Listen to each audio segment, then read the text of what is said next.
Society का perspective पता है कैसे चेंज होता है। आप प्रिपरेशन करेंगे तो आपको बोलेंगे ऐसे यूपीएससी थोड़ी हो जाता है, कुछ कुछ बच्चों का होता है, और रिजल्ट आने के बाद बोलेंगे हमें तो पता ही था तुम कर लोगे। right. They are only interested not in your result.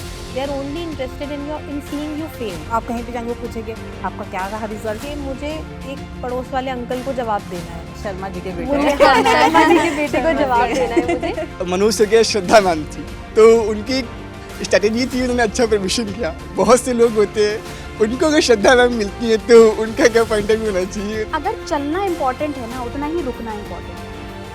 You should know where to stop. Women का ये देखा जाता है कि अगर एज हो गई है तो मैरिज प्राइमरी है। यूपीएससी की प्रिपरेशन में प्लान भी कितना इम्पोर्टेंट होना चाहिए। कुछ स्ट्रगल्स दिखते हैं, कुछ स्ट्रगल्स नहीं दिखते। मैंने मेरे फादर को ऐसे बना दिया था कि घर पर आकर उन्होंने पूछना है कि बेटा तुमने क्या पढ़ा है, आज क्या नहीं किया है। थोड़ा सुनने में अजीब लग रहा होगा but you have to do reverse engineering. Syllabus की कीवर्ड्स को हाईलाइट करना, ये वर्ड्स मिस नहीं होने चाहिए। आपको पता है अगर मैं इस पे 2 मिनट भी लगा दूंगी तो आंसर नहीं आएगा, तो आप उसको स्किप कीजिए। पहली चीज, प्रिडिक्ट मत करिए कि यूपीएससी ये पूछ सकता है। हेलो, मेरा नाम फैज़ान है। तो मेरा क्वेश्चन आपसे ये है कि जब आप यूपीएससी की तैयारी कर रहे थे तो उस वक्त ये बहुत हार्ड एग्ज़ाम होता है, तो इसमें आपकी मेंटल और जो फिज़िकल हेल्थ थी आपने उसका ध्यान कैसे रखा, एंड कुछ लो फेजेस भी आते हैं इसमें, तो आपने उनको टैकल कैसे किया? जब यूपीएससी की प्रिपरेशन करते हैं मुझे लगता है लो ही फेसेस होते हैं, आप आते ही नहीं है। लिटरली जब आप रिजल्ट देखते हो वही आपका फेज होता है। तो उसमें फिजिकल और मेंटल हेल्थ बहुत ज़्यादा चैलेंजिंग है सच में। मतलब मेरी भी फिजिकल हेल्थ भी काफ़ी डिटेरियोरेट हो गई थी। मैंने बताया मैं घर रहकर, तो मैंने तो ऐसा कर लिया था अपने रूम को इतना लॉक कर लिया था, अगर मुझे कुछ चाहिए था तो मैं मम्मा को रूम में कॉल करती थी, मम्मा दूध दे दो, मम्मा पानी दे दो, तो ऐसे मम्मा रूम में देख के आते थे। तो उस वजह से भी ऐसा हो गया था कि बिल्कुल आपकी फिजिकल एक्टिविटी कम हो गई थी।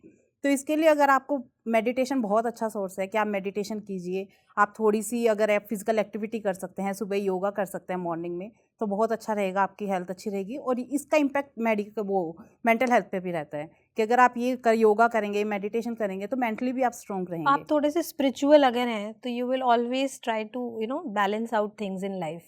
तो मेरे साथ भी यही था, जैसे हर एस्पिरेंट के साथ होता है कि बहुत स्ट्रेस बिल्डअप हो जाता था। और क्योंकि मैं जॉब भी कर रही हूँ तो जॉब के साथ तैयारी करना, it was hell lot of things for me कि कोई ड्यूटी लग गई कहीं पर कुछ है। एंड देयर वर टाइम्स जब मेरा प्रीलिम्स रहता था एंड 15 डेज़ पहले मेरी कहीं ड्यूटी लग गई। तो वो ऐसी चीज़ होती थी कि आपने जितने भी टारगेट्स बनाए होंगे वो मुझे कहीं मतलब हटाने पड़ते थे कि I have to keep them aside and focus on the job. तो ये चीज़ें थी और मेंटल रेजिलियंस होना चाहिए। और जैसे मैंने अभी बताया कि 15 डेज़ आप प्रिपरेशन से पहले प्रिपेयर फॉर द ऑप्शनल, कि मुझे ऑप्शनल क्या लेना है, चूजिंग योर ऑप्शनल वाइजली। इसी तरह से before starting your journey for UPSC prepare yourself mentally because it is not a 200-meter race, it is a marathon, है ना? And for marathon emotional and mental resilience is like sine qua non, it is the most essential component of your journey. So अगर आप spiritual हैं तो spiritually थोड़ा सा करिए, जैसे कोमल ने बताया कि meditate करिए, और कम से कम छोटा सर्कल रखिए। जितने ज़्यादा लोगों से आप कनेक्टेड रहेंगे you will feel that think कि अच्छा वो पार्टी कर रहे हैं मेरे फ्रेंड्स तो मैं भी चला जाऊँ, मैं नहीं जा पा रहा हूँ। So that will add up to your burden, your emotional stress.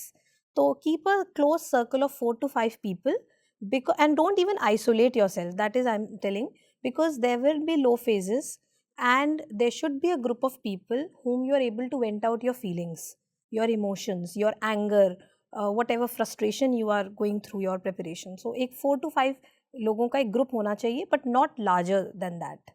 तो थोड़ा प्रेशर रिड्यूस करने के लिए मैं कहूँगी सोशली आप किसी को इतना बताइए मत कि आपका एम क्या है। आपका जब रिजल्ट आ जाएगा सबको पता चल जाएगा ये एम था, आपका अचीव हो गया है। आप सबको बताते चलेंगे मैं यूपीएससी की प्रिपरेशन कर रहा हूँ, एक बार तो आपको मिलेगा वो अटेंशन मिलती है सबसे, अरे वाह स्टूडेंट यूपीएससी कर रहा है। उसके बाद वो एक्सपेक्टेशंस या आप बर्डन ऑफ कहीं भी जाएंगे एक्सपेक्टेशन शुरू हो जाता है। आप कहीं भी जाएंगे वो पूछेंगे आपका क्या रहा रिजल्ट, फिर वही फेलियर्स आपके स्ट्राइक करेंगे माइंड में। तो आप जितना हो सके आप अपना एम बताइए और आपका मोटिवेशन भी फिर डाइवर्ट हो जाएगा। एग्जैक्टली जो आपका मोटिवेशन था जो कि हम क्यों तैयारी कर रहे हैं, to serve my country, to serve my people, to serve my society, तो उसके बाद क्या होगा कि मोटिवेशन ये हो जाएगा कि मुझे एक पड़ोस वाले अंकल को जवाब देना प्रूफ है, करना शर्मा है। जी के बेटे मुझे हैं। हाँ, शर्मा जी के बेटे को शर्मा जी जवाब के। देना है मुझे कि उनका फोन आएगा जब प्रीलिम्स का रिजल्ट आएगा। तो वो उस चीज से बचने के लिए जो कोमल कह रही है वो बिल्कुल सही बात है। Keep it very private And that you are preparing. कुछ स्ट्रगल्स दिखते हैं, कुछ स्ट्रगल्स नहीं दिखते हैं। And as you said struggle that is mental struggle, वो सब समझते भी नहीं है and you don't have to explain it to them.